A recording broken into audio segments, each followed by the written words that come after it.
Let's begin with the end. We want to take you now to a live shot of the Bay Area in San Francisco. Stop what you're doing and look at your screen. This just doesn't look real, but you've got wildfires burning in almost all sides, obviously, other than the ocean, and it creates this smoky orange haze that looks like dust or a movie on Mars or something. One local forecaster says that they're not expecting to see much blue sky in the Bay Area until Friday or probably the weekend. Sweet Lord. Did you see that sky? All across the Bay Area, wildfires have turned the skies into an apocalyptic orange haze, which is freaking everyone out. And you know, it's not just the fact that the sky looks like gritty exploded in downtown San Francisco. What's freaking people out is that climate change has turned devastating wildfires into an annual event in California. And it's clear, humans have one of two choices. Either we do the hard work we need to reverse climate change, or in the next 10 years, humans have to rapidly evolve our bitch-ass skin to be something that's a lot more fireproof. It's weird though, because the sky is terrifying, but in a weird way, it's also really beautiful. And so I'm begging all of the Instagram models out there to please not rush out to get photos in front of that orange sky. I know how you people think. Hashtag no filter, hashtag suffocating, hashtag call 911. But let's move on from some bad news to some bad news. It's 2020, people. This is all we got. Right now, pharmaceutical companies around the world are racing to develop a vaccine for coronavirus that can save countless lives and give us the freedom to freely lick park benches once again. But one major vaccine trial has just hit a major snag. Breaking news overnight, a setback in the race for a coronavirus vaccine. Pharmaceutical giant AstraZeneca pausing phase 3 of its global trials because of an unexplained illness in one of its volunteers. The company now has to determine whether its vaccine might cause widespread adverse reactions. You see? This is why we need vaccine trials in the first place. Because right now, one person in that trial has an unexplained illness, possibly from the prototype vaccine. But you realize if they just release this thing to the public without proper testing, we could all be out in the streets with random diseases and mutations. I mean, on the bright side, maybe some of us would develop that fireproof skin, but still. Now, the scientists still don't know yet whether the illness is related to the vaccine trial or not. But I think I know what happened. I think what happened was coronavirus got to the vaccine and said, look, man, whatever the humans are paying you, I'll pay double. And now we got to find a vaccine for the vaccine. Yeah, I read Facebook. I know what's going on. But let me just say that I'm incredibly grateful for all of these people who are injecting themselves with a vaccine without knowing whether it's safe, because they're doing it for the rest of us. And in a way, I know how this feels. You know, it's the same way my family would make me drink the milk in the fridge to see whether or not it had gone bad. Spoiler alert, it was always bad. But until the vaccines are available, we just have to keep wearing masks and socially distancing as much as we can. Which is why in the UK, they've now decided that it's time for the British to party a little less hard. As Europe struggles with the surge in new coronavirus cases, the UK tightening restrictions. The government says social gatherings can include no more than 6 people instead of the previous 30 allowed. In England, from Monday, we're introducing the rule of 6. You must not meet socially in groups of more than 6, and if you do, you will be breaking the law. Yes, starting Monday in the UK, no more than 6 people can socialize at a time. 6. It's a very specific number.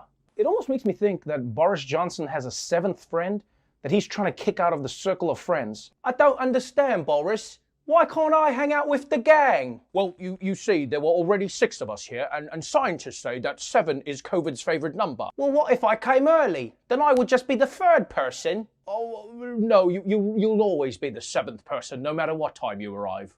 But look, these restrictions are better late than never. Because, man, those Brits can party hard. As someone who has spent quarantine binging all of the Great British Bake Off, I'm telling you now, those people are out of control. They put cocaine on everything. Here's what I don't get, though. If they're worried about an outbreak in the UK, why wait until Monday to enforce this rule? Why not just tell people now to stop socializing in big groups? Because I know that if in 4 days I can't hang out with all my friends, well, I'll tell you what I'm doing for the next 3 nights.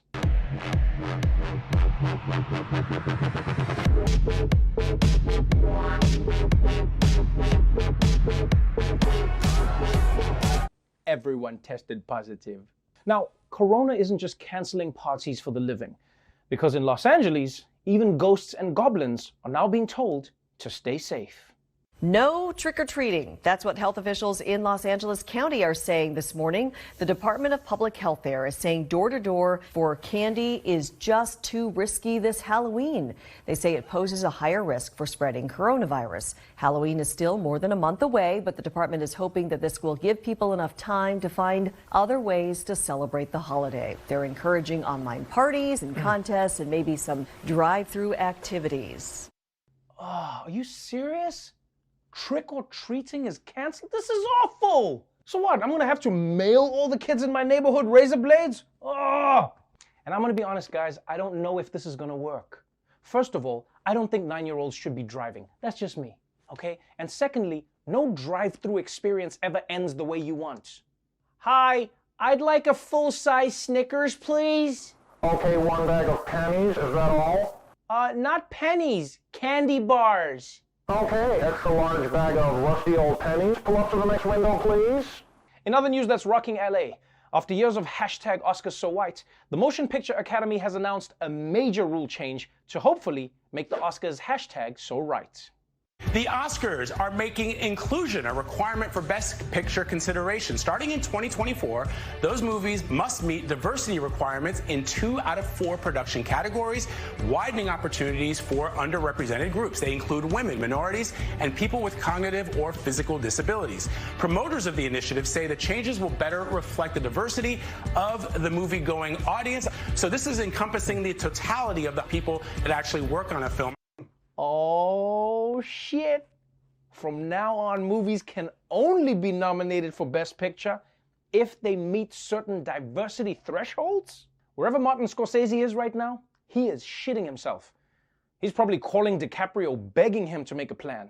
Come on, kid, you sure you can't play black? You can do anything, I know you can.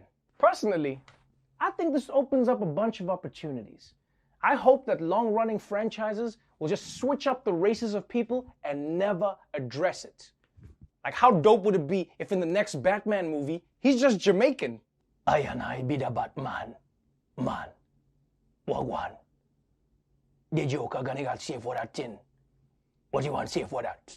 Them can't do that. Now, you know what was funny, man, is as soon as this story came out, so many people read the headline and they just started panicking, bitching online. People were like, this is censorship. You can't force filmmakers to create whatever you want. I mean, how can you make a period piece with diversity? There were no black people back then. If you actually read the story before chiming in, people would have realized that, in fact, these new standards, which only take effect in 2024, are not that strict. For instance, a movie qualifies if it has just one lead role from an underrepresented group and 30% of the crew from an underrepresented group as well, right?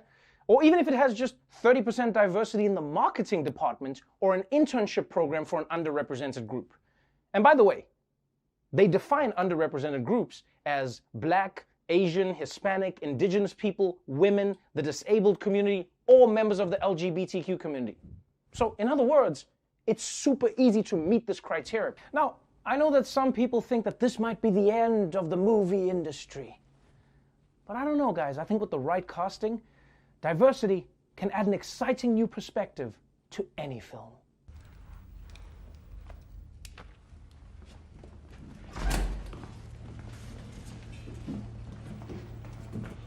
Did I miss anything? Das war ein Befehl! Der Angriff Steiners war ein Befehl! Von allem Anfang an! Es wurde ein ungeheurer Verrat geübt am deutschen Volke! Bitch, you had this coming.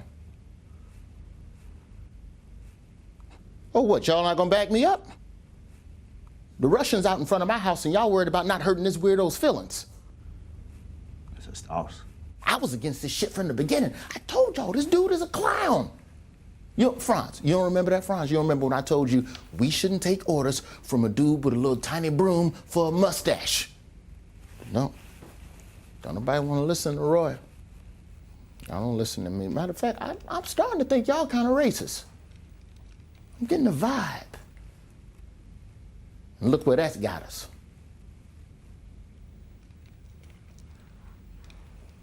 If I was you, I'd kill myself. Bravo! Bravo!